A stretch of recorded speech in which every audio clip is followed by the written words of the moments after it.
Vicky, ulo-ulo rin ang ating midnight snack ngayon. Ipapatikim ang ulam na ito. Ano ang bahagi ng isda na masarap isigang? At Igan, matatawag palang original Pinoy recipe yan dahil tanging dito lang sa Pilipinas Ang ulo? iniluluto yan. Diba? Tikman na nga natin yan kasama si Micael Daes. Noong unang panahon, ginagamit ang ulo ng isda pangontra sa kaaway o pampaswerte sa negosyo. Pero dahil tayo'y Pinoy, mahilig tayo manimot at kainin ng mga iba't ibang pagkain na tinatapon lang ng iba.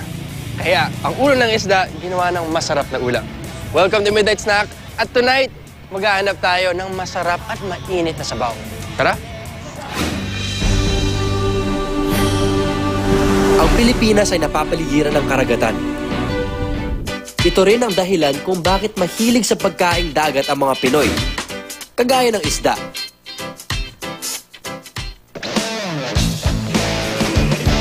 Ang mga Pilipino, mga fish lover, talagang gusto nila ng isda, any kind of fish. Especially ang sinigang, talagang pag kinain nila, makikita mo mga tinik na lang ang natitira, including the mata, you can eat it.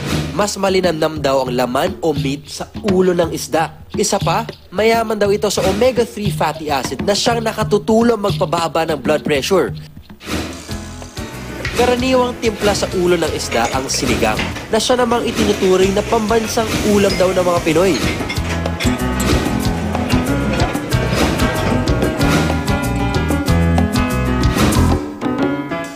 Ang main dish natin ngayon ay sinigang na ulo-ulo. Okay. Interest ito, hindi ko pa nasusubukan. At alam niyo naman na medyo hindi ako mahilig sa isda dahil hindi ako marunong manghimay. Pero favorite ko ang salmon. Okay? Ito ang ulo ng isda.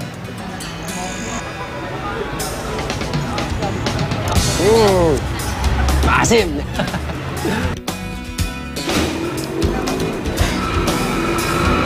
Sarap! Masarap yung puting karne ng isda. Yung pink, normal. Yung puti, parang mas makapal pa yung taba. Ang lambot kasi niya at napaka-malasa niya. Ang lasa niya. Never ko naisip na kakakinig yung ulo ng isda. Maraming versions nito sa buong bansa at nag-iiba rin ang sahog pati na ang ginagamit na pampaasin. Kung lasa ang pagbabasehan, halos kapareho raw ng singgang ng Malaysia, tom yum ng Thailand, kanchua ng Vietnam at sayur asam ng Indonesia ang ating sinigang. Pero hindi ulo ng isda ang kanilang main ingredient, kaya masasabing ang sinigang na ulo-ulo o rig.